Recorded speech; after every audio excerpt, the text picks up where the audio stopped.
স্বাধীনতার ঘোষক কি উত্তম, তার শক্তিতে বলিয়ান হয়ে আমরা এই সরকারের পতনে আন্দোলনে ঝাঁপিয়ে পড়বো।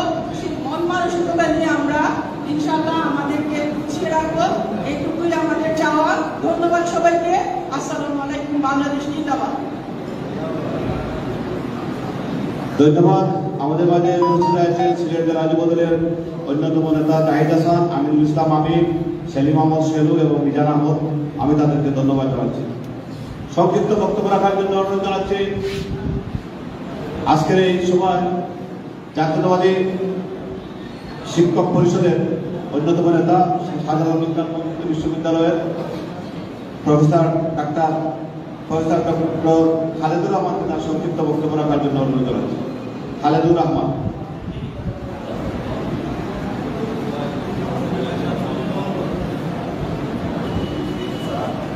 বিসমিল্লাহির রহমানির রহিম। আজকে আলোচনা সভার সম্মানিত সভাপতি, সঞ্চালক এবং ত্যাগী নেতা কর্মী এবং উপস্থিত সর্বজন,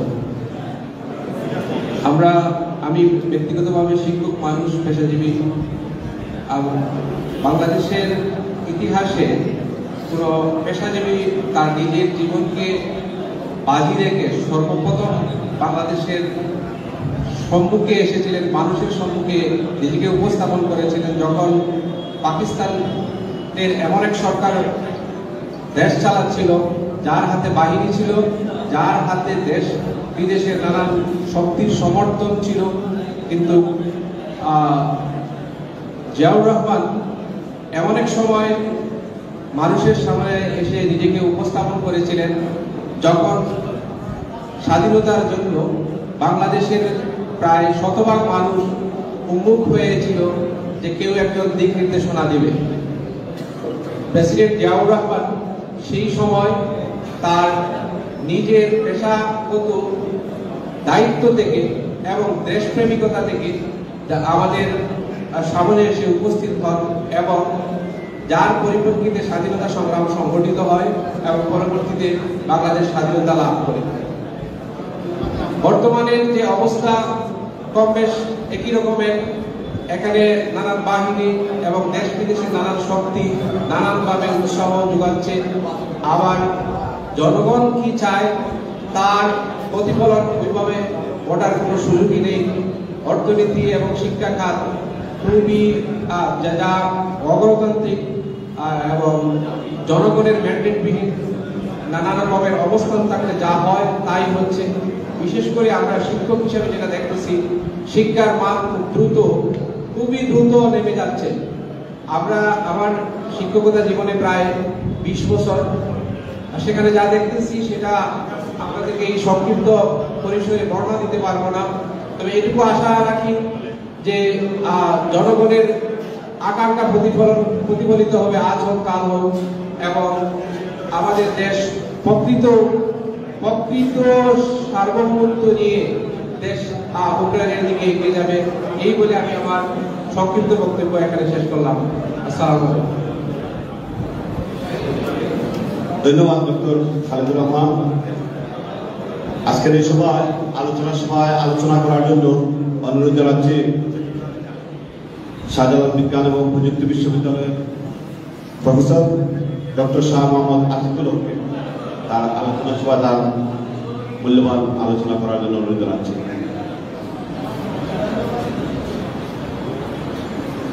বিসমিল্লাহির রহমানির রহিম। আমি আজকের 43তম শাহাদত বার্ষিকী শহীদ প্রেসিডেন্ট জিয়াউর রহমানের এই আলোচনা সভায় সম্মানিত সভাপতি এবং সঞ্চালক, স্টেজে উপস্থিত সম্মানিত সকল নেতৃবৃন্দ, সামনে উপবিষ্ট সকল নেতৃবৃন্দকে ধন্যবাদ জানাচ্ছি। যেহেতু সময়ের স্বল্পতা আছে, আমি সামনে এবং মঞ্চে উপস্থিত সবাইকে অনুরোধ করব, আপনারা সবার বক্তব্য শুরুতে বলছিলেন এখানে যারা আছেন বক্তব্য দেবেন, ওনাদের বক্তব্য শুনবেন। আপনারা একটু আমার কথাগুলো শুনেন। আমি যেটা বলবো, আমরা সবাই জানি স্বাধীনতা অর্জনের চেয়ে স্বাধীনতা রক্ষা করা কঠিন। আমাদের স্বাধীনতা 1971 অর্জিত হয়েছিল, কিন্তু তারপরে কি হয়েছিল আমি দুইটা জিনিস বলবো, সেখান থেকে বুঝতে পারেন। একজন বলছিল ভাত দে হারামজাদা, না হলে মানচিত্র খাবো। আরেকজন জয়নুল আবেদিন বাংলাদেশের দুর্ভিক্ষ নিয়ে একটা ছবি এঁকেছিল, সেই ছবিগুলো কিন্তু এখন আমাদের বইয়ের মধ্যে নেই, আমরা দেখতে পাই না। সেইটা থেকে বোঝা যায় স্বাধীনতা অর্জন হয়েছিল ঠিকই, তার পরবর্তীতে দেশের যে অবস্থা বিশৃঙ্খল অবস্থা তৈরি হয়েছিল, সেই জায়গা থেকে যে রিয়েল এবং দ্বিতীয় স্বাধীনতা অর্জিত হয়েছিল, যার মাধ্যমে তিনি হলেন শহীদ প্রেসিডেন্ট জিয়াউর রহমান। এখন আপনারা আমাকে বলবেন এই 40 বছর বয়সে ওনার এমন কি ম্যাজিক্যাল ক্যারেক্টারিস্টিক ছিল, গুণ ছিল, উনি বাংলার মানুষকে সবার মুখে হাসি ফুটানোর জন্য চেষ্টা করেছিলেন, সবার মুখে খাদ্যের ব্যবস্থা করেছিলেন। সেই গুণাবলীর মধ্যে ছিল সোশ্যাল সলিডারিটি। 1977 উনি ক্ষমতায় আসার পরে বাংলার এই বিশৃঙ্খল জাতিকে, যেখানে কোনো অর্ডার ছিল না, কেউ কারো কথা শুনতো না, সবাইকে একটা সামাজিক সংহতির মধ্যে নিয়ে এসেছিলেন। তারপরে উনি কি করেছিলেন, আমাদের দেশে যেটার খুব অভাব আমরা অনুভব করি, সেটা হলো মাল্টি পার্টি সিস্টেম।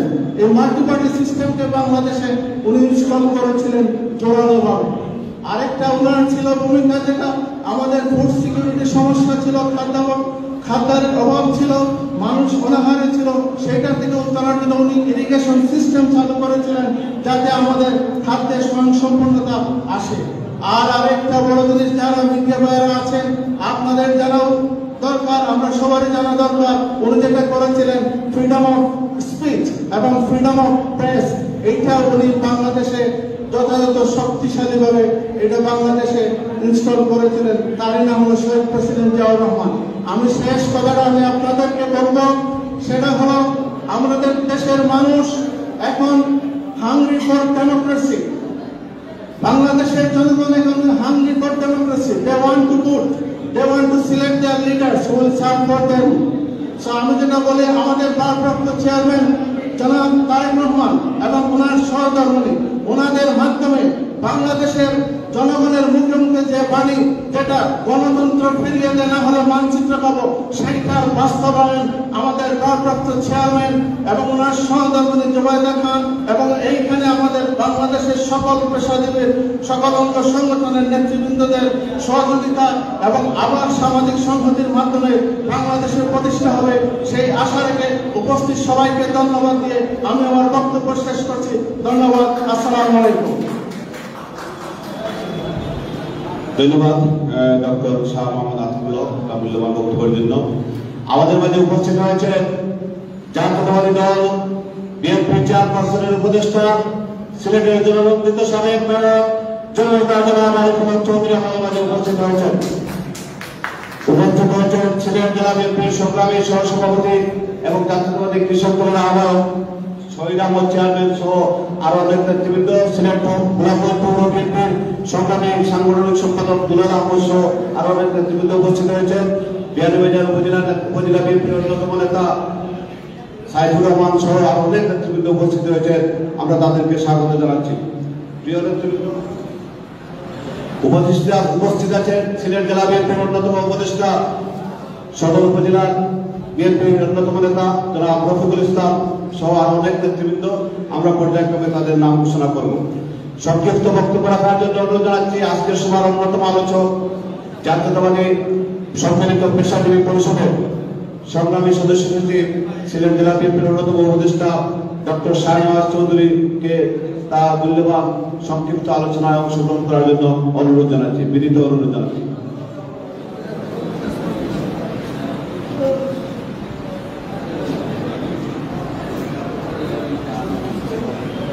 বিসমিল্লাহির রহমানির রহিম। আজকে আমাদের অত্যন্ত দুঃখের বিষয় যে আমাদের আজকের ৪৩তম শহীদ রাষ্ট্রপতি জিয়াউর রহমানের মৃত্যুবার্ষিকী উপলক্ষে আমরা আজকে এই আলোচনা সভায় উপস্থিত হতে পেরেছি। আমাদের দেশে ক্রান্তি লগ্ন যখন আসে, যখন দেশে দুর্ভিক্ষ আসে, দুর্ভিক্ষ কখন কেন হয়? দুর্ভিক্ষ হয় দুটো জিনিসের জন্য, একটা হলো খাদ্য ঘাটতি, একটা হলো অর্থ ঘাটতি। আপনারা জানেন দেশ স্বাধীন হওয়ার পর খাদ্য ঘাটতি এবং অর্থ ঘাটতি দুটি হয়েছিল, যে কারণে মানুষ খাদ্য কিনতে পারেনি, আবার অনেক কাপড় কিনতে পারেনি, সেই জন্য অনেক মৃত্যুবরণ করেছিল। তারপর এখন যে অবস্থা চলতেছে দেশে, সেটাও অনেকটা বলে যে বিভক্ত দিক। আমাদের দেশ যখন স্বাধীনতার জন্য উত্তাল হয়ে গেল 70-এর পরে, তখন দেশ স্বাধীনতা দেওয়ার জন্য, ঘোষণা দেওয়ার জন্য কেউ ছিল না। তখন যে ব্যক্তি আবির্ভাব হয়েছিল তিনি হলেন আমাদের বহুদূর গণতন্ত্রের প্রবক্তা, আমাদের রাষ্ট্রপতি, শহীদ রাষ্ট্রপতি জিয়া রহমান।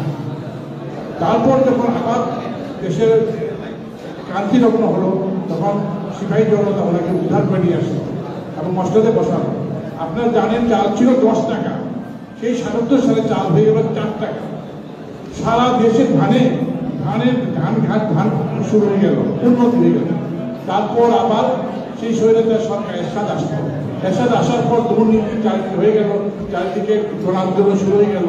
তখন সে উদ্ধার করলো সেই শহীদ রাষ্ট্রপতি জিয়া রহমানের সহযোগী, আমাদের দেশনেত্রী, আমাদের বেগম খালেদা জিয়া। এখনও আমাদের চলছে। আমরা চাই সেই রকম একজন আসুন। শহীদ রাষ্ট্রপতি জিয়া রহমান বক্তব্য দিয়ে শেষ করা যাবে না। আমি আপনার কামনা করি, আমি আজকে এই আলোচনা সুন্দর সার্থক হোক এই কামনা করে বক্তব্য শেষ হতে হবে। বাংলাদেশ জিন্দাবাদ, আমার জাতীয় জিন্দাবাদ, শহীদ রাষ্ট্রপতি অমর হোক। ধন্যবাদ ডক্টর শাহরুখ ভাই। আমাদের মাঝে উপস্থিত হয়েছেন সিলেট জেলা যুবদলের রাজু আহমদ, শাহেদ আলম, আব্দুল্লাহ বিপ্লব, আবু সুফিয়ান এবং শাকির আহমদ সহ আরো অনেক নেতৃবৃন্দ, সিলেট জেলা বিএনপির অন্যতম সম্পাদক হাবিবুর রহমান হাবিব সহ আরো অনেক নেতৃবৃন্দ উপস্থিত হয়েছেন। আমরা তাদেরকে স্বাগত জানাচ্ছি। সিলেট জেলা বিএনপির সহপ্রচার সম্পাদক শাহিদ আলম জয় সহ আরো অনেক নেতৃবৃন্দ উপস্থিত হয়েছেন। আমরা তাদেরকে স্বাগত জানাচ্ছি।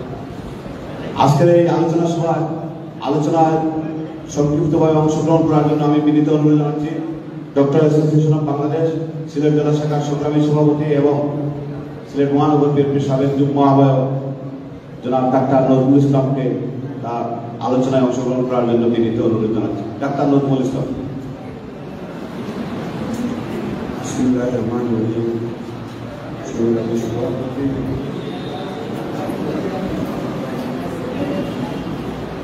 সংগ্রামী সভাপতি, আমাদের সভাপ্রিয় জেলা বিএনপির সভাপতি জনাব আব্দুল কাইম চৌধুরী, মঞ্চে উপবিষ্ট জনমন্ডিত মেয়র জনাব আরিফুল হক চৌধুরী, আমাদের সভাপ্রিয় সংসদক জেলা বিএনপি সংগ্রামী সাধারণ সম্পাদক অ্যাডভোকেট ইমরান আহমেদ চৌধুরী, মঞ্চে উপবিষ্ট নেতৃবৃন্দ এবং আমার প্রিয় জিয়া শরীফ ভাই, আসসালামু আলাইকুম।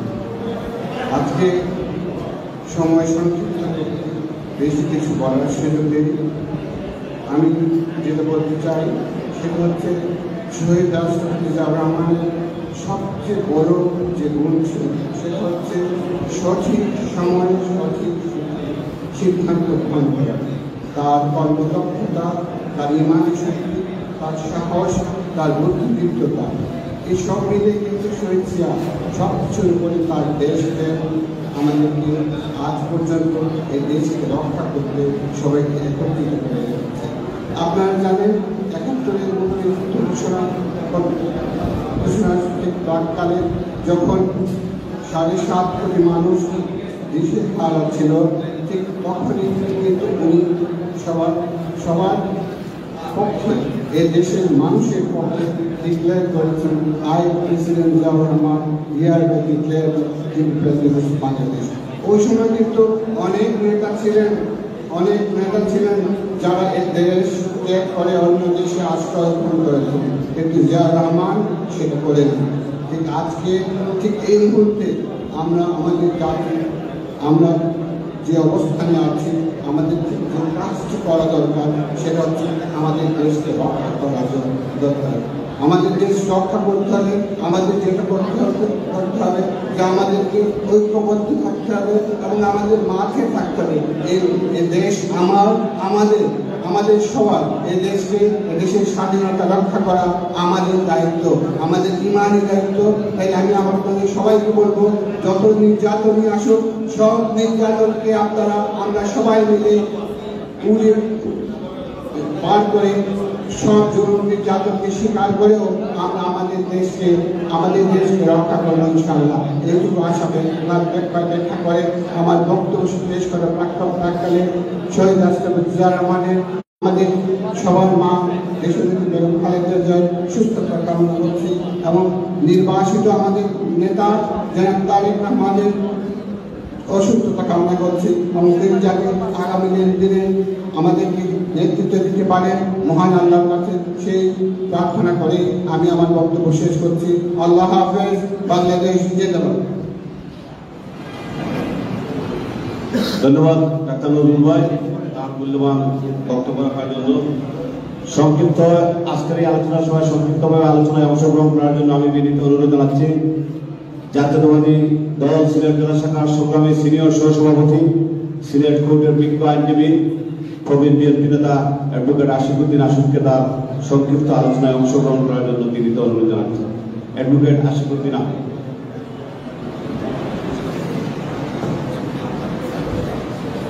বিসমিল্লাহির রহমানির রহিম।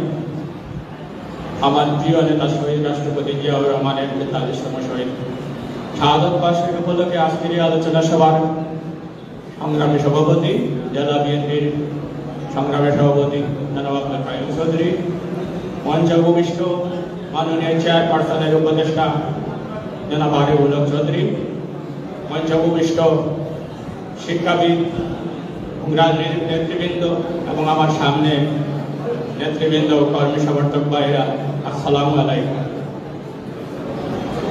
৭১ থেকে ৮১ ইংরেজি ১ দশক সময়, এই ১ দশক সময়ে যদি আমি আমার প্রিয় নেতা শহীদ রাষ্ট্রপতি জিয়াউর রহমানকে মূল্যায়ন করি তাহলে আমি প্রথমে বলবো শহীদ রাষ্ট্রপতি জিয়াউর রহমান এই বাংলার স্বাধীনতা ঘোষণা করেছিলেন। পরবর্তীতে উনি স্বাধীনতা যুদ্ধে অংশগ্রহণ করেছিলেন, জেড ফোর্সের অধিনায়ক ছিলেন, বীর উত্তম খেতাবে ভূষিত হয়েছিলেন। পরবর্তীতে তিনি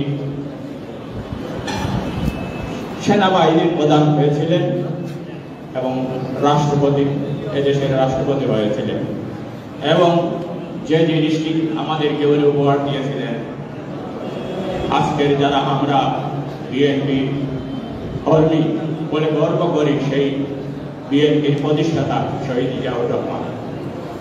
মঞ্চে উপবিষ্ট আছেন বিশ্ববিদ্যালয়ের শিক্ষকবৃন্দ, আপনারা যারা সামনে আছেন জ্ঞানীগুলি, তারা শহীদ রাষ্ট্রপতি জিয়াউর রহমানের এই ১ দশককে আরো বড় করে মূল্যায়ন করতে পারবে। শহীদ রাষ্ট্রপতি জিয়াউর রহমান শ্মশানের বাংলাকে সোনার বাংলা করে গিয়েছিলেন, স্বনির্ভর বাংলাদেশ করে গিয়েছিলেন। ৭৪ মহামারীতে দুর্ভিক্ষ জমা কয়েক লক্ষ লোক না খেয়ে মারা গিয়েছিল, কিন্তু শহীদ রাষ্ট্রপতি জিয়াউর রহমান বাংলাদেশের অর্থনীতিকে এমন পর্যায়ে নিয়ে গিয়েছিলেন যে বাংলাদেশ থেকে চাল রপ্তানি করা হতো। শহীদ রাষ্ট্রপতি জিয়াউর রহমান যদি জীবিত থাকতেন তাহলে আজকে ইসরায়েল যে ফিলিস্তিনি মুসলমান ভাইদেরকে নির্বিচারে হত্যা করতেছে, কোন মুসলিম বিশ্বের কোন নেতা নাই, শহীদ রাষ্ট্রপতি জিয়াউর রহমান সেই অগ্রণী ভূমিকা পালন করতেন। সেই সময় উনি আল-কুদস কমিটি গঠন করেছিলেন এবং সেই কমিটির উনি সদস্য ছিলেন। শহীদ রাষ্ট্রপতি জিয়াউর রহমান আন্তর্জাতিক খ্যাতিসম্পন্ন একজন লোক ছিলেন। উনি নিজেকে ফিদেল কাস্ট্রো, ইয়াসির আরাফাত, মহাত্মা গান্ধীর পর্যায়ে নিয়ে গিয়েছিলেন। শহীদ রাষ্ট্রপতি জিয়াউর রহমান যদি এই বাংলাদেশের সৃষ্টি না হতেন তাহলে আজকে যে স্বৈরাচারী সরকার ক্ষমতার বসতে বসা আছে, সেই সরকারের সরকার রাজনীতি করার সুযোগ পেত না। এই আওয়ামী লীগকে রাজনীতি করার অনুমতি দিয়েছিলেন বহুদলীয় গণতন্ত্র প্রবর্তনের মাধ্যমে আমাদের নেতা শহীদ রাষ্ট্রপতি জিয়াউর রহমান। শহীদ রাষ্ট্রপতি জিয়াউর রহমান একটা কথা বলি, অত্যন্ত সাহসী কূটনীতিক ছিলেন। ভারতের তৎকালীন পররাষ্ট্র প্রধানমন্ত্রী মোরারজি দেশাই একটা চিঠি লিখেছিলেন শ্রী জিয়াউর রহমান বলে। উনি কত সাহসী লোক ছিলেন, উনি উত্তর দিয়েছিলেন জনাব মোরারজি দেশাই বলে।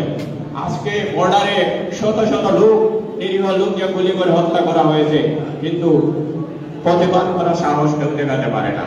শহীদ রাষ্ট্রপতি জিয়াউর রহমান যদি আজকে জীবিত থাকতেন তাহলে এই যে বেনজির একটা অবৈধ সম্পদের নজির সৃষ্টি করছে, সেই বেনজির সৃষ্টি হতো না। জেনারেল আজিজ সৃষ্টি হতো না। আজকে বাংলার একটা পার্লামেন্টারিয়ান ভারতের একটা ফ্ল্যাটে টুকরা টুকরা হয়ে গেছে, তার নাকে পাওয়া যাচ্ছে না। এই দুর্নীতিগ্রস্ত দেশ সৃষ্টি হতো না বাংলাদেশে শহীদ জিয়াউর রহমান যদি থাকতেন। আপনারা শহীদ রাষ্ট্রপতি জিয়াউর রহমানের শাহাদত বার্ষিকী যেদিন জানাজা হয় সেদিনের স্মৃতি আপনারা রোমন্থন করেন। পৃথিবী বিশ্বের মধ্যে এইরকম জানাজা কারো হয় নাই। শহীদ রাষ্ট্রপতি জিয়াউর রহমান, আমি আমাদের বিশ্ববিদ্যালয়ে কয়েকটা বিশ্ববিদ্যালয় আছে, সিলেটে কলেজের শিক্ষকরা আছেন, আমি আপনাদেরকে অনুরোধ করব আপনারা আমাদের এই শহীদ রাষ্ট্রপতি জিয়াউর রহমানকে নিয়ে গবেষণা করেন, বইটাই লেখেন। আপনারা যদি বইটাই লেখেন আমরাও সুযোগ পাবো আপনাদের এই সমস্ত সাথে সহযোগিতা করতে। শহীদ রাষ্ট্রপতি জিয়াউর রহমানের এই 71 থেকে 81 এই এক দশক যদি আপনারা মূল্যায়ন করেন তাহলে মাইকেল মধুসূদনের মতো মহাকাব্য লেখা যাবে। ধন্যবাদ সবাইকে। স্বল্প সময়ে আমি বক্তব্য দীর্ঘায়িত করব না। আমি দেশনেত্রী বেগম খালেদা জিয়ার সুস্থতা কামনা করছি। আমাদের তারেক রহমানের প্রিয় নেতা তারেক রহমানের স্বদেশ প্রত্যাবনের অপেক্ষায় করছি। আমি অপেক্ষা করছি আমাদের প্রিয় নেতা এম ইলিয়াস আলী ফিরে আসার। আমি অপেক্ষা করছি আমাদের দিনার সহ যে সমস্ত গুম হওয়া নেতা আছেন তাদেরকে ফিরে পাওয়ার। ধন্যবাদ সবাইকে। আসসালামু আলাইকুম। ধন্যবাদ আশিকুদ্দিন আহমদ। আমাদের মাঝে উপস্থিত হয়েছেন কোম্পানিগঞ্জ উপজেলা বিএনপির সাধারণ সম্পাদক আকবর আলী, সদর উপজেলা বিএনপির অন্যতম নেতা জসিমউদ্দিন আবুল খায়ের এবং সিলেট জেলা বিএনপির ধর্ম বিষয়ক সম্পাদক আল মামুন খান সহ আরো অনেক নেতৃবৃন্দ। আমরা সবাইকে স্বাগত জানাচ্ছি, ধন্যবাদ জানাচ্ছি। প্রিয় নেতৃবৃন্দ, এখন আজকের এই সভার প্রধান আলোচক, অন্যতম আলোচক, আমাদের অত্যন্ত সবার প্রিয় দেশনেত্রী বেগম খালেদা জিয়া যার আলোচনা শোনার জন্য ডেকে দিচ্ছেন ঢাকায়, আমাদের এই সিলেটের একটি সন্তান, আমাদের সবার অত্যন্ত প্রিয়জন, সম্মিলিত পেশাজীবী পরিষদের সম্মানিত আহ্বায়ক, আমাদের অত্যন্ত শ্রদ্ধেয় ব্যক্তিত্ব ডাক্তার শামীমুর রহমান শামীম ভাইকে ওনার মূল্যবান আলোচনা করার জন্য বিনীত অনুরোধ জানাচ্ছি।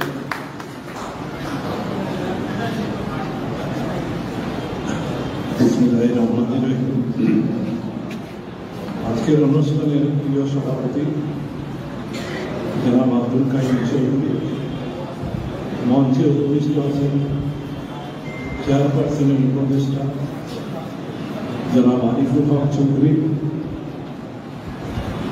সাধারণ সম্পাদক জনাব ইমরান আহমদ চৌধুরী, পেশাজীবী নেতৃবৃন্দ, বিএনপির নেতৃবৃন্দ, আমার সামনে উপস্থিত ছাত্রদল, যুবদল, স্বেচ্ছাসেবক দল, বিএনপি সহ বিভিন্ন স্তরের নেতৃবৃন্দ, আসসালামু আলাইকুম। 43তম মৃত্যুবার্ষিকীতে আমি জিয়াউর রহমানের রুহের মাগফিরাত কামনা করছি। আল্লাহ তাআলা যাতে তাকে জান্নাতুল ফিরদৌস নসিব করেন। ছাত্র অবস্থায় যখন মেডিকেল কলেজে পড়ি তখন শুনতাম জিয়াউর রহমান একজন খুব ভালো শ্রোতা, ঘন্টার পর ঘন্টা মানুষের কথা শুনেন, কর্মীদের কথা শুনেন, নেতৃবৃন্দের কথা শুনেন। কথা বলেন তিনি খুব কম। আমার দৈবাত এরকম একটি সুযোগ ঘটে গেল। জিয়াউর রহমান সিলেটে আসলেন, তখন তিনি সমস্ত ক্যাবিনেট নিয়ে, আমলাদের নিয়ে মিটিং শুরু করেছেন যে ঢাকায় বসে বসে, সেক্রেটারিয়েটে বসে বসে দেশ চালান, তৃণমূলের মানুষের সিদ্ধান্ত কি সেটা জানার চেষ্টা করেন। এসি রুম এবং লাল গালিচায় বসে মিটিং চলবে না, সিলেট সার্কিট হাউসের মিটিংটা করেছিলাম। আমি তখন অপেক্ষা করছিলাম সার্কিট হাউসে, রাত 2টা পর্যন্ত মিটিং চলছিল। জিয়াউর রহমান সাহেবের সাথে একটা কথা বলব। রাত্রে 2টার সময় যে ভিআইপি রুমটা আছে, আমি মনে করলাম এই জায়গাটাই সবচেয়ে ভালো জায়গা, তিনি তো ঘুমাতে আসবেন, সুতরাং তখন দেখা হয়ে গেল। আমি এবং আমার সাথে ছিলেন ডাক্তার রফিক, সিলেট মেডিকেল কলেজের, আমাদেরকে দুইজনকে দেখে, বাকিরা সবাই তখন ছিলেন কিন্তু ওই বিল্ডিং এর ওই জায়গাটায়। স্বভাবতই জিয়া রহমান এসে বললেন, এরা কারা? গুরু গম্ভীর কণ্ঠ, সব সময় কণ্ঠের মধ্যে একটা কমান্ড থাকতো, এরা কি চায়? তখন আমি বললাম, আমরা আপনার সাথে 1 মিনিটের একটা আলাপ করতে চাই। তখন জেনারেল সাদেক ছিলেন তার মিলিটারি সেক্রেটারি। তিনি বললেন, সাদেক ওদের আসতে দাও। ভিতরে গেলাম, সার্কিট হাউসে বসলাম, শুধু জিয়াউর রহমান এবং আমরা দুইজন। আমি মেডিকেল সংক্রান্ত একটা বিষয় তুললাম, তোলার পরে গভীরভাবে শুনলেন।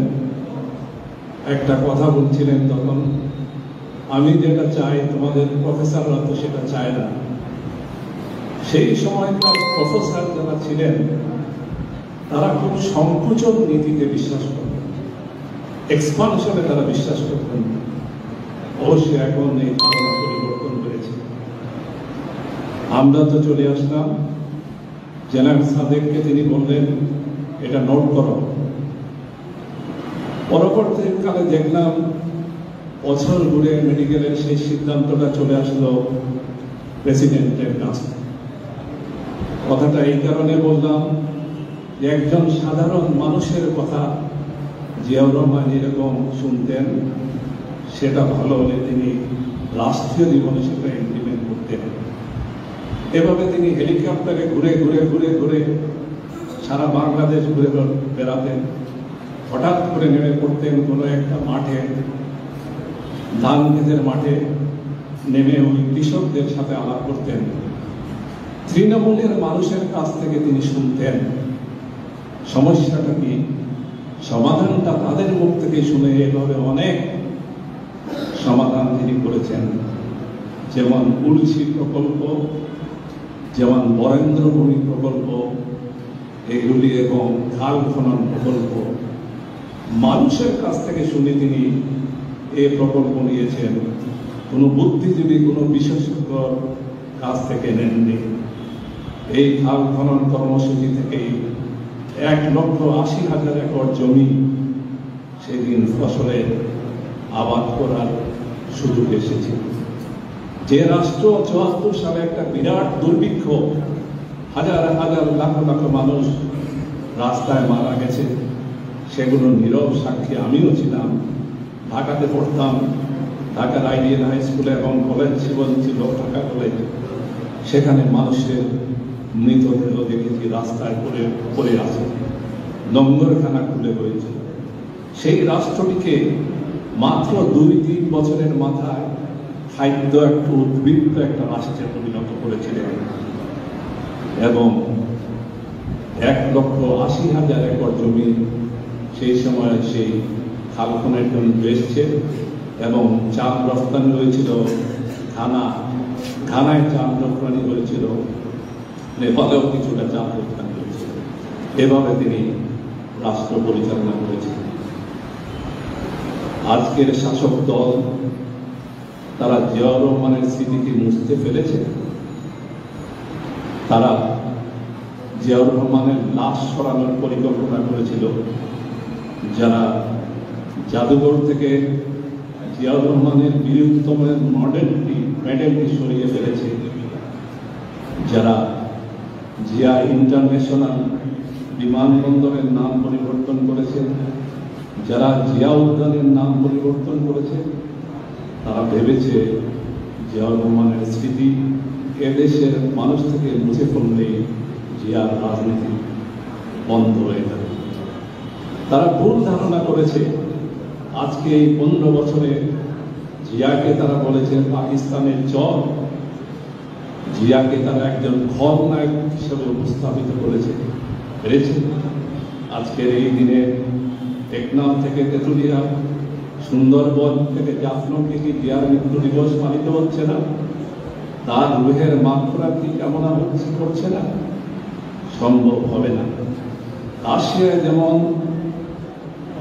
লেনিন এবং স্টালিন ছাড়া রাশিয়াকে চিন্তা করা যাবে না, চীনে যেমন মাও সেতুং এবং লি শাওচিকে ছাড়া চীনকে চিন্তা করা যাবে না, ভারতে যেমন করমচাঁদ গান্ধী থেকে ভারতকে আলাদা করা যাবে না, পাকিস্তানের কায়েদে আজমকে পাকিস্তান থেকে আলাদা করা যাবে না, তেমনি জিয়াউর রহমানকেও বাংলাদেশের মানুষের হৃদয় থেকে, ইতিহাস থেকে কখনো মুছে ফেলা যাবে না। তারা শুধু মনে করে যে জিয়াউর রহমান স্বাধীনতা ঘোষণা দিয়েছেন, না, জিয়াউর রহমান শুধুমাত্র স্বাধীনতাই ঘোষণা দেননি, আরো 4টি কাজের জন্য জিয়াউর রহমান বাংলাদেশের ইতিহাসে চিরস্থায়ী হয়ে থাকবেন। জিয়াউর রহমান বাংলাদেশি জাতীয়তাবাদ প্রতিষ্ঠা করেছেন। জিয়াউর রহমান একদলীয় থেকে বহুদলীয় গণতন্ত্র প্রতিষ্ঠা করেছেন। জিয়াউর রহমান সমাজতান্ত্রিক অর্থনীতি থেকে বাজার অর্থনীতি প্রতিষ্ঠিত করেছেন। জিয়াউর রহমান সেকুলারিজম থেকে, ধর্ম নিরপেক্ষ থেকে ধর্মীয় মূল্যবোধের রাজনীতি প্রতিষ্ঠা করেছেন। এই যে 5টি কাজ তিনি করেছেন স্বাধীনতা ঘোষণা সহ, আমাকে আপনারা বলেন, আমি প্রশ্ন করতে চাই রাজনীতিবিদদের বাংলাদেশে, যে এই 5টি কাজ করা রাজনীতিবিদ কি পৃথিবীর ইতিহাসে কেউ আছেন? আমি কি বাড়িয়ে বলছি? আমাকে দেখা। রাশিয়ায় লেনিন, স্টালিন সংগ্রাম করেছিলেন শুধু সমাজতন্ত্রের জন্য। মাও সেতুং, লি শাওকি সংগ্রাম করেছিলেন শুধু সমাজতন্ত্রের জন্য। করমচাঁদ গান্ধী শুধু সংগ্রাম করেছিলেন ভারতের স্বাধীনতার জন্য। এবং পাকিস্তানের কায়েদে আজম সংগ্রাম করেছিলেন শুধু পাকিস্তানের স্বাধীনতার জন্য।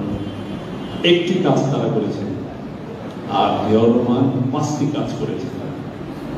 সেই জন্য আমার কাছে মনে হয় জিয়াউর রহমান পৃথিবীর ইতিহাসের অন্যতম একটি মহান আল্লাহ, এক ওয়ান্ডার, এক আশ্চর্যজনক এবং বিস্ময়কর সৃষ্টি।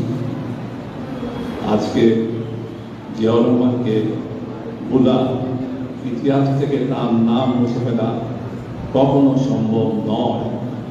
জিয়াউর রহমানের দল যদি আজকে না থাকে, জিয়াউর রহমানের পরিবার যদি আজকে না থাকে, তবে কি জিয়াউর রহমানকে ভোলা সম্ভব?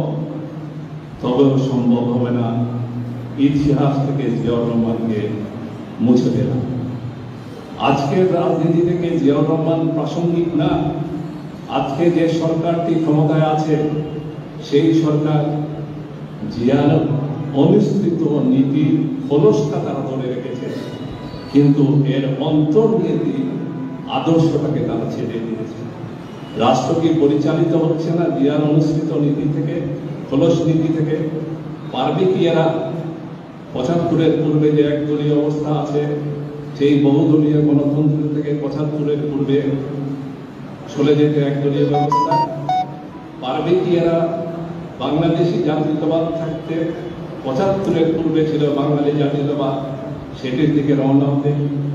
পারবে কি এরা বাজার অর্থনীতি, প্রাইভেট ইকোনমি থেকে রাষ্ট্রীয় অর্থনীতি, সমাজতন্ত্রে, যেটি 75-এর আগে ছিল সেখানে ফিরে যেতে?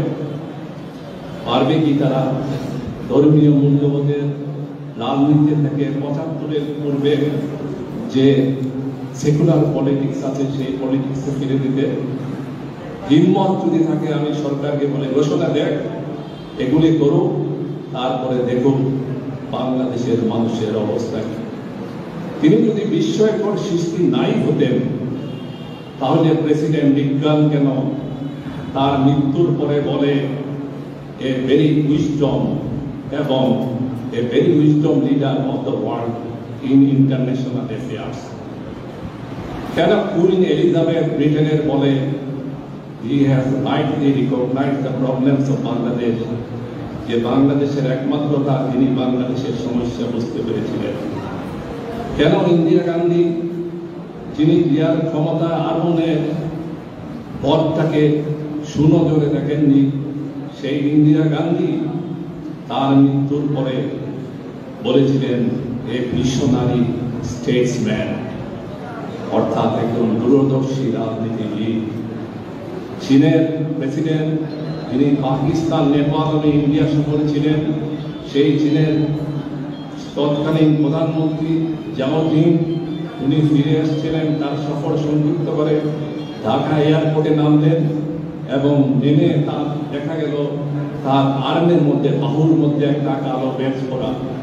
সেখান থেকে তিনি নেমেই আর কিছু বুঝি না, আমি জিয়ার গ্রেভিয়ার্ডে যাব, তার কবরে যাব, সোজা চলে গেলেন তার কবরে। তারপরে হয়েছিল রাষ্ট্রীয় আলোচনা। যে জিয়াউর রহমান রুশ ভারতের পক্ষ থেকে সেই সময় রাষ্ট্রকে বেরিয়ে এনেছিলেন, সেই অন্যতম ছিল রাশিয়ার প্রেসিডেন্ট ব্রেজনেভ। সেই ব্রেজনেভও জিয়ার মৃত্যুতে সেদিন কন্ডোলেন্স দিয়েছিল, শোক দিয়েছিল। আমি আমার বক্তব্য দিব না, আরিফুল হক সাহেব বক্তব্য দেবেন, সভাপতি বক্তব্য দিলেন। জিয়ার অনুসৃত নীতি যদি বাংলাদেশ ধারণ করতে পারে, জিয়ার অনুসৃত যদি বিএনপি মনে প্রাণে ধারণ করতে পারে, অকৃত্রিমভাবে ধারণ করতে পারে, তবেই বিএনপির সফলতা, তবেই বাংলাদেশের রাষ্ট্রের সফলতা। ধন্যবাদ।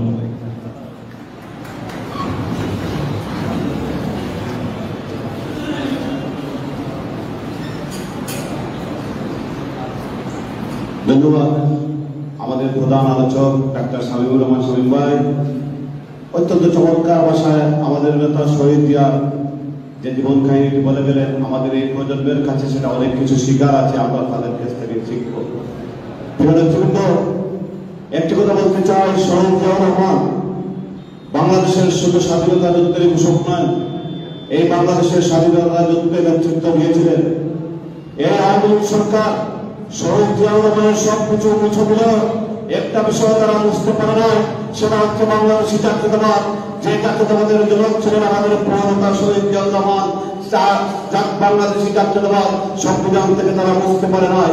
আমরা সেই নেতার দল করি, সেই নেতার আদর্শে বিশ্বাসী, যে নেতা এই বাংলাদেশকে সমগ্র বিশ্বের বুকে একটি পতাকা দিয়েছিলেন, যে নেতা এই বাংলাদেশকে সমগ্র বিশ্বের বুকে একটি স্বাবলম্বী দেশ হিসাবে পরিচিত করিয়েছিলেন, যে নেতা বাংলাদেশকে জাতিসংঘ নিরাপত্তা পরিষদের অন্যতম সদস্য রাষ্ট্র হিসাবে প্রতিষ্ঠিত করেছিলেন, যে নেতা মধ্যপ্রাচ্যের শান্তি আলোচনায় নেতৃত্ব দিয়েছিলেন, যে নেতা উপমহাদেশে ছাপ সৃষ্টি করেছিলেন, যে নেতা বাংলাদেশের গণতন্ত্র প্রতিষ্ঠা করেছিলেন, আমরা সেই নেতার দল করি, সেই নেতার দল করে, সেই নেতার একজন কর্মী হিসাবে, সেই নেতার একজন সৈনিক হিসাবে আমরা গর্ববোধ করি।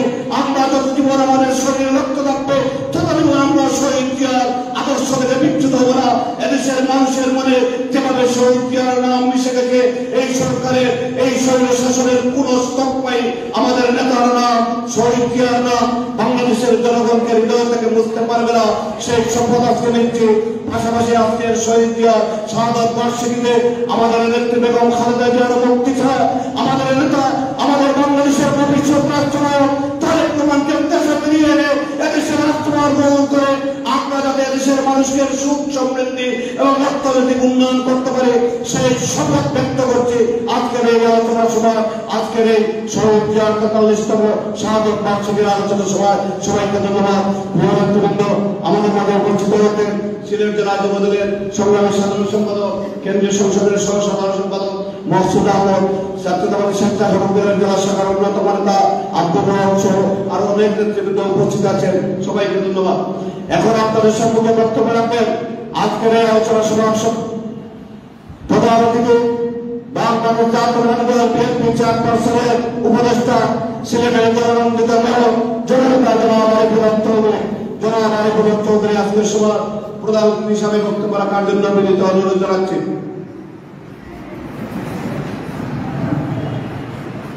বিসমিল্লাহির রহমানির রহিম।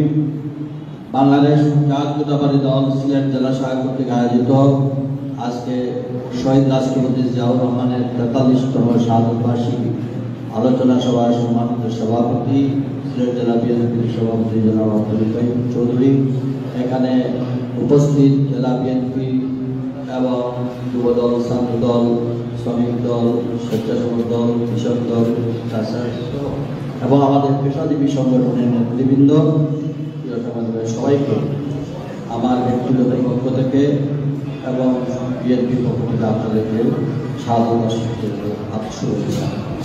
আমি আজকে আসলে আমাদের শামীম ভাই বক্তব্যের পরে আর কোনো বক্তব্য কিছুই থাকে না। তারপরেও আজকে আমার মনে হচ্ছে দু একটি কথা আপনাদেরকে স্মরণ করে দিতে।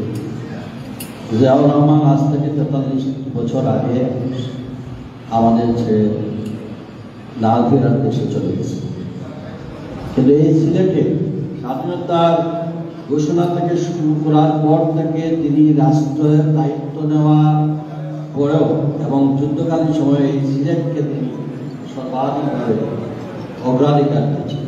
স্বাধীনতা যুদ্ধের সাব সেক্টরের সয়ন উনি এই সিলেট অঞ্চলে এই এরিয়াতেই প্রথম যুদ্ধ করেছিলেন এবং তার নেতৃত্বেই আমরা স্বাধীন হয়েছি।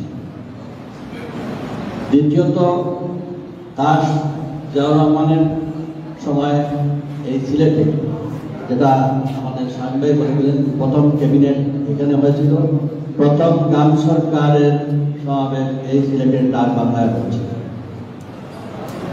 এবং সিলেটের খালকাটা তখন এই শহীদ প্রেসিডেন্ট জিয়াউর রহমান সেই মালাগঞ্জের এইখান থেকে শুরু করে আমাদের দহর পর্যন্ত হেঁটে এসেছিলেন।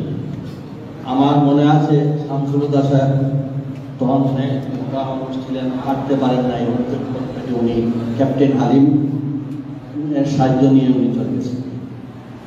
আমরা জিয়াউর রহমানকে রাত্রে এই গ্রাম সরকার মিটিংয়ের পরে সার্কিট হাউসে আমরা যখন তখন মাসুম ভাই এবং ছিলেন, আমরা সার্কিট হাউসে উনি আমাদেরকে ডেকে নিয়ে বললেন, তোমরা সবাই তোমাদের বাসায় চলে যাও। এখন যেভাবে মন্ত্রী আসলে আমরা সবাই খাওয়া দাওয়াতে শরীর হতাম, কিন্তু জিয়াউর রহমান সেটা করলেন না, আমাদেরকে বললেন তোমরা তোমাদের বাড়িতে চলে যাও। তিনি ইনস্ট্রাকশন দিলেন সরাসরি থেকে, এটা আলুবাজার নাই। এই ছিলেন আমাদের নেতা। আমি ওনাকে যখন সিলেটে আসছিলেন গ্রাম সরকারের এই মিটিংয়ে, তখন হঠাৎ করে প্রাকৃতিক দুর্যোগে হেলিকপ্টারটা উঠতে পারেন, তো ওনার পিএস ছিলেন পাটিল অলি, এরপরে আকবর সেনারা ছিলেন। বিমানবন্দর পৌঁছার পরে ওই আকাশের আবহাওয়ার কারণে তিনি ফিরে আসলেন সিলেট।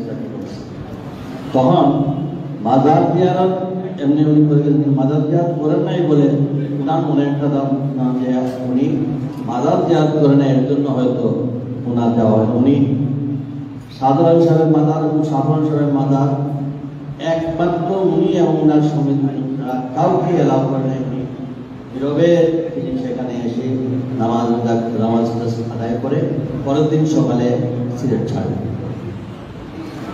এই শহীদ রাষ্ট্রপতি জিয়াউর রহমানের যখন শাহাদত বার্ষিকী আসছে, যেটা আজ থেকে 43 বছর আগে, এই দিনে আমাদের জাতীয়তাবাদী ছাত্র দলের সম্মেলন হওয়ার কথা ছিল ঢাকা। আমরা এদিন সিলেট থেকে, তখন বৃহত্তর সিলেটে মানে সিলেট জেলা, আমরা সিলেট রেল স্টেশন থেকে আমরা জাতীয়তাবাদী ছাত্র দল সম্মেলনের উদ্দেশ্যে আমরা ঢাকা হতে রওনা হই। ওই দিন বর্তমান সরকারের আজকের এই ব্রিটিশ সরকার প্রধান মাজার জিয়ারত করতে সিলেটে এসেছিলেন এবং তার সঙ্গে আওয়ামী লীগের সকল সংগঠনরা এখানে ছিলেন। তার সুরমা মেলে আমরাও সিলেট প্ল্যাটফর্মে আমরা স্লোগান তুলেছি, তারাও স্লোগান তুলেছে মুখোমুখি। আমরা আমাদের নেতার পক্ষে স্লোগান, তখন তো আমরা জানি না শহীদ রাষ্ট্রপতি জিয়াউর রহমান আমাদের ছেড়ে চলে গেছে। আমরা শায়েস্তাগঞ্জে গিয়ে পৌঁছার পানির পরে শায়েস্তাগঞ্জে একটা রেলওয়ে ব্রিজ, পরবর্তীতে হঠাৎ করে তারা শুনলাম শহীদ প্রেসিডেন্ট জিয়াউর রহমানকে হত্যা করা হয়েছে, আততায়ীর হাতে উনি নিহত হয়েছে। আমরা বিশ্বাস করতে পারলাম না। আমরা মনে করলাম আওয়ামী লীগে এটা একটা প্রপাগান্ডা করছে। আমরা সবাই প্রতিবাদে গেছি, দেখলাম কিছুক্ষণের মধ্যেই তারা মুজিবপুর খুলে তারা যে যেমনিকে পারে ওদিকে করে বাসে বিআরটিসি বাস ওদিকে নিয়ে চলে গেল। প্রায় 2 ঘন্টা পরে এই শায়েস্তাগঞ্জ থেকে আমরা যখন রেলওয়ে রওনা দিই তখন এই কম্পার্টমেন্টে শেখ হাসিনা, ওনার মেয়ে পুতুল এবং শেখ সেলিম, তখন তাদেরই আত্মীয় শেখ সেলিম আবার রেলওয়েতে ছিলেন মনে হয়। আমরা শায়েস্তাগঞ্জ ফাঁড়ি দেওয়ার পরেই বিডিআরের ক্যাম্পে যখন দেখলাম ফ্ল্যাগ অর্ধনির্মিত, তখন আমরা বুঝতে পারছি যে ঘটনা কিছু হয়েছে এবং কোনো অন্য সাইড থেকে রেলওয়ে মানুষ আসতেছে, কিন্তু মানুষের যে ভালোবাসা সেদিন আমরা দেখেছি ট্রেনে মানুষ রেডিও, ট্রানজিস্টার রেডিও নিয়ে বলতেছে, মানুষ কাঁদতেছে। আমরা তো তখনও বিশ্বাস করি, আমরা তখন ওই ঢাকা অভিমুখে যাচ্ছি, ব্রাহ্মণবাড়িয়া আখাউড়া থেকে ব্রাহ্মণবাড়িয়ার মধ্যখানে, সেই সময়কার যদি কেউ রেডিও শুনে থাকেন, আখাউড়া থেকে ব্রাহ্মণবাড়িয়ার মধ্যখানে সেই শেখ সেমিয়াবাদ ট্রেন টেনে ট্রেনটাকে বন্ধ করে দেন। এর মধ্যেই শেখ হাসিনা উৎখাত করে তার মেয়ে সহ ট্রেন থেকে নেমে যায়। তখন সুরমা মেলে যারা ছিলেন সবাই বলছেন এই আমাদের নেতাকে মেরে চলে গেছে। শেখ সেলিম সাহেব আমাদের দিকে বন্দুক রেখেছে। তারপরে রেলওয়ে ছাড়লো, আমরা কমলাপুরে গিয়ে যেতে না যেতেই শুনলাম বর্ডারে তাকে ধরা হয়েছে, বর্ডার থেকে ওনাকে ব্যাক করে নিয়ে আসা হয়েছে। আমরা কমলাপুর রেল স্টেশনে বাংলাদেশের বিভিন্ন অঞ্চল থেকে ছাত্র দলের মিছিলগুলো আসলো। তখন সেদিন এই কমলাপুর থেকে মির্জা আব্বাস সাহেবের এখান থেকে আমাদের মিছিল শুরু হলো। আমরা ঢাকায় ছাত্রদলই, জাতীয়তাবাদী ছাত্রদল, তখন ঢাকা শহরে মিছিলে মিছিলে, তারপরে দেখা গেল লুকে লুকানো মানুষ আর মানুষ। আমরা অপেক্ষা রাখলাম আমাদের নেতাকে চিটাগাং থেকে আনা হবে।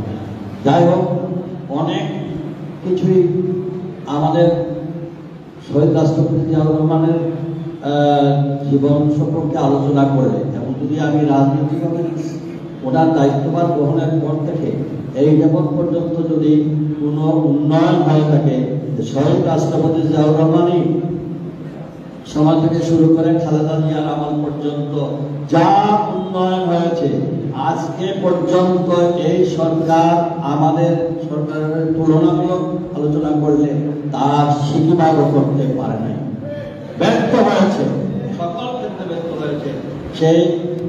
এই সরকার মুখে যাই বলুক, তারা ভালো করে জানে যে শহীদ প্রেসিডেন্ট জিয়াউর রহমানের সঙ্গে বা তার পরিবারের সঙ্গে তার এই সন্ত্রাসী আওয়ামী গোষ্ঠীর যে লুটপাট, তার ধারে কাছেও যেতে পারবে না। বিএনপিকে তারা যা বলে তার চাইতে বিশ্বের সবচেয়ে বড় ডাকাত হিসাবে এখন তারা প্রমাণিত হয়েছে। কাজে আমাদেরকে মনোবল রাখতে হবে, আমাদের মধ্যে থাকতে হবে, আমাদেরকে জনপ্রিয়ার আদর্শকে লালন করে আমরা শেষ দিন পর্যন্ত আন্দোলন চালিয়ে গিয়ে আমাদের দেশের মানুষের মুখে হাসি ফুটাবো।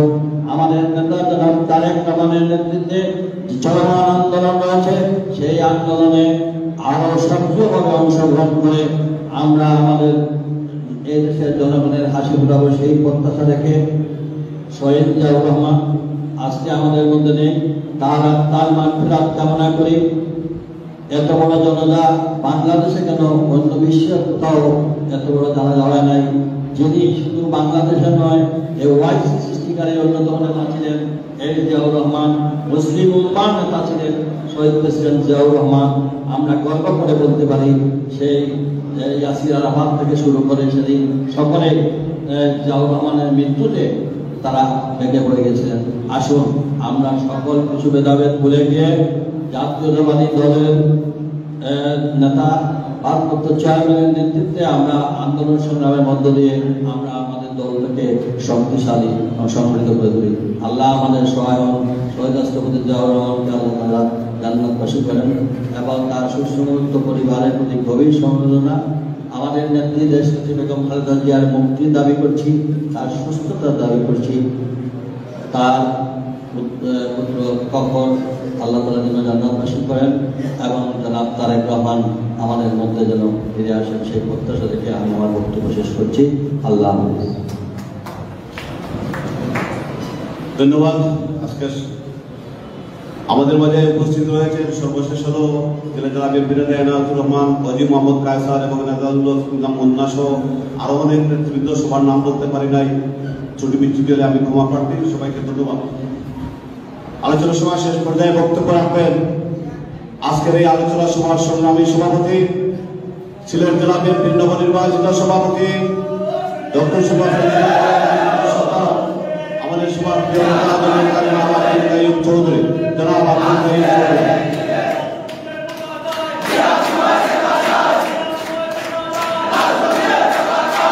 বিসমিল্লাহির রহমানির রহিম।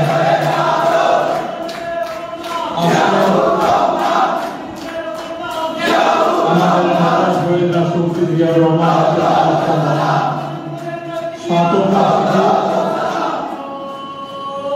উপস্থিত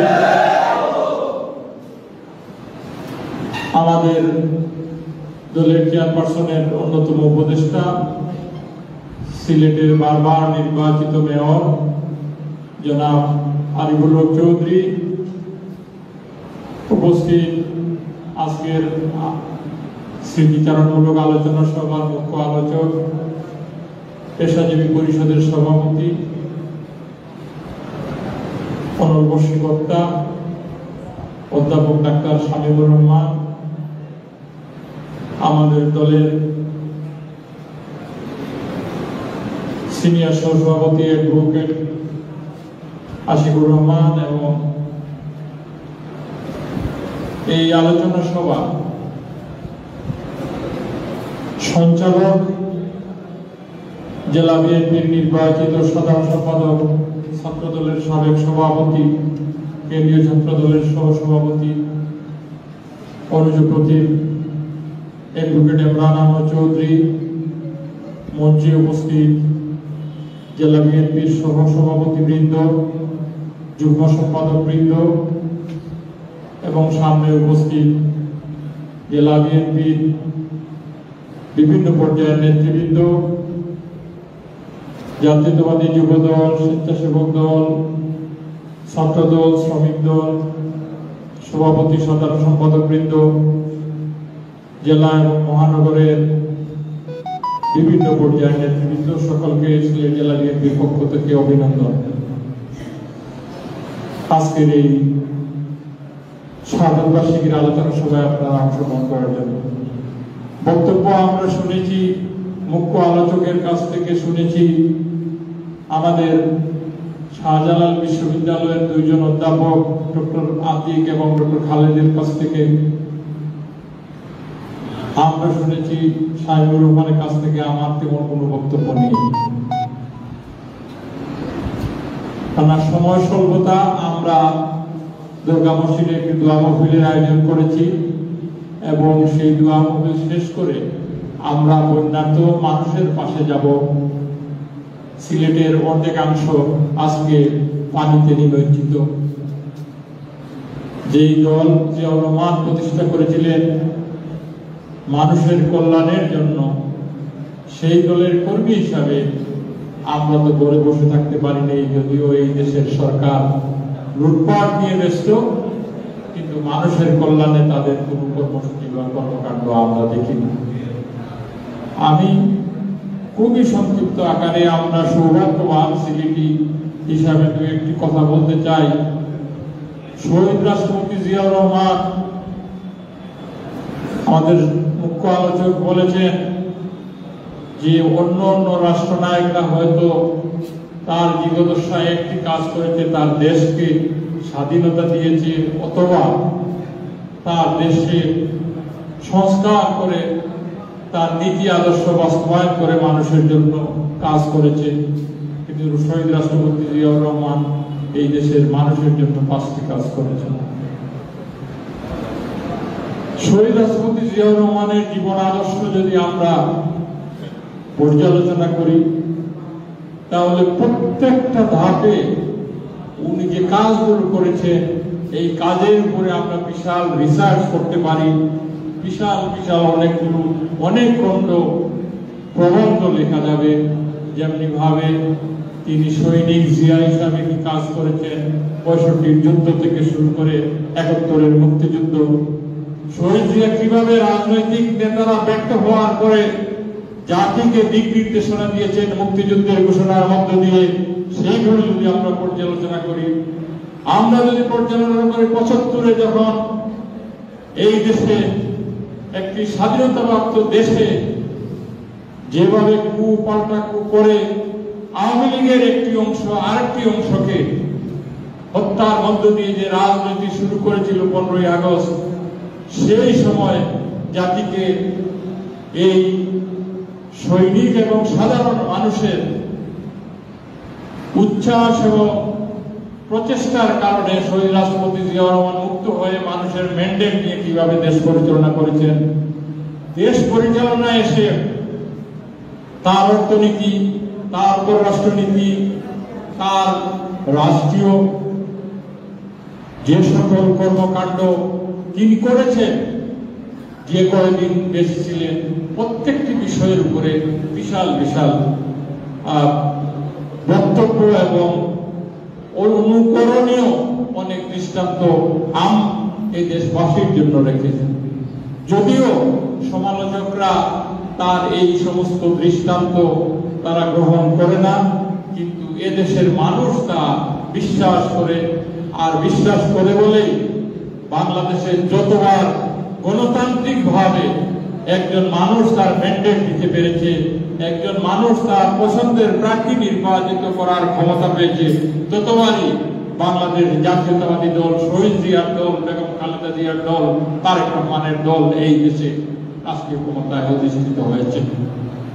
প্রিয় বন্ধুরা, আমরা আগামী 8 তারিখে শহীদ রাষ্ট্রপতি জিয়াউর রহমানের বিভিন্ন দেশ এবং জাতির জন্য যে কাজগুলো করেছেন, এই কাজগুলোর জন্য বাংলাদেশের 10টি বিভাগে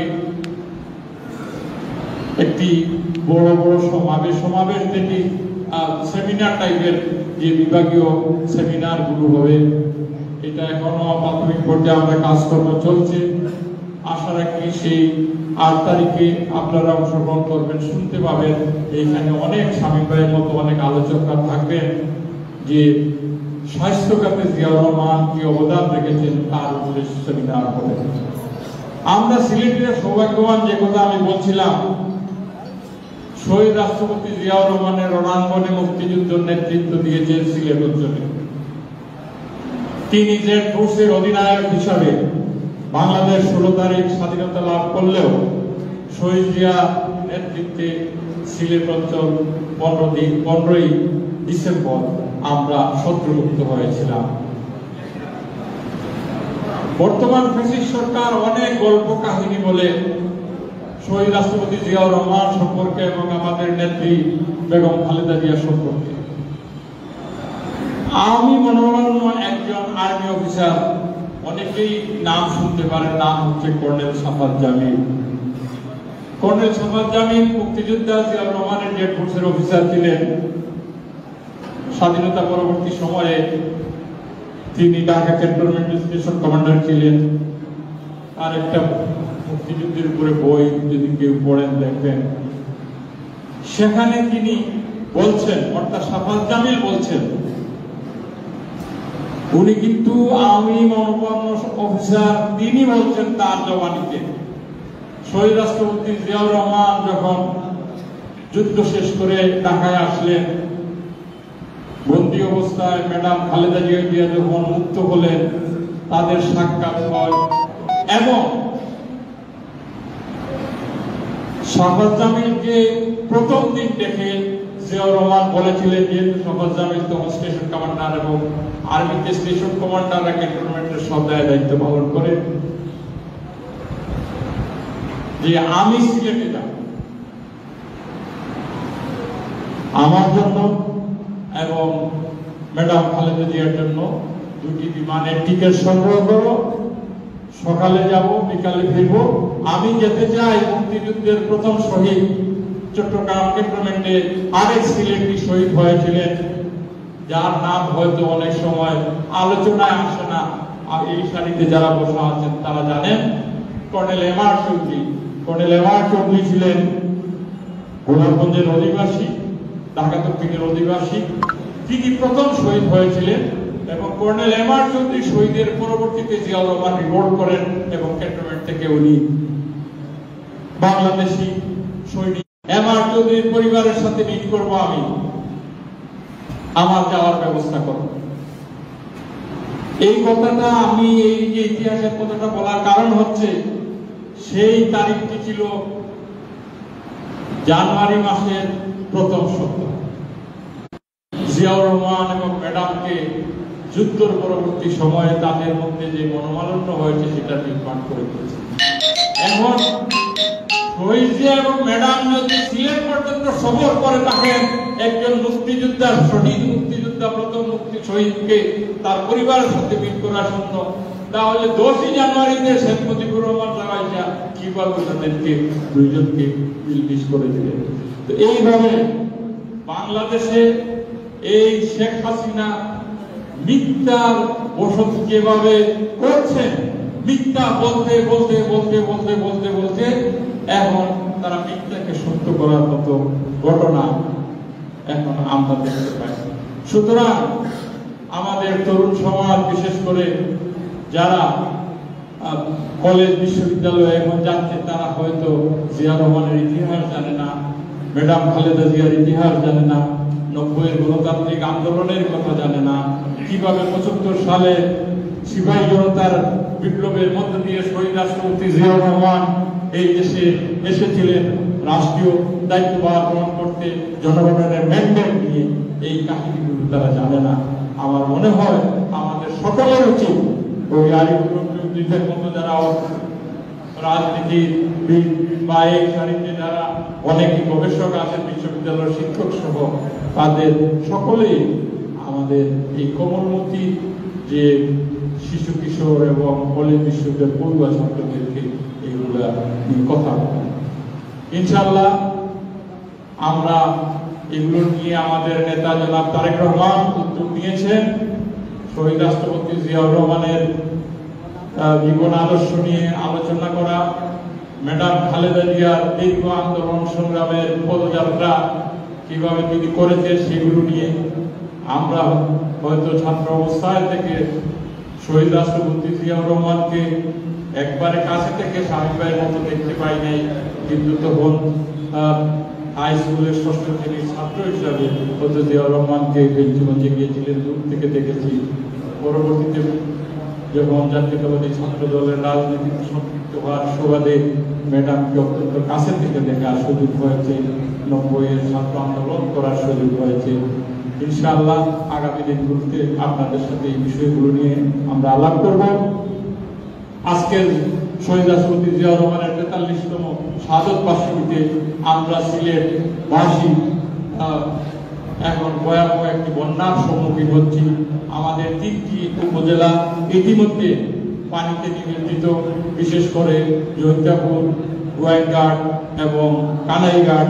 হয়তো এই বন্যাটুকু আমাদের পুরো সিলেটকেই গ্রাস করবে।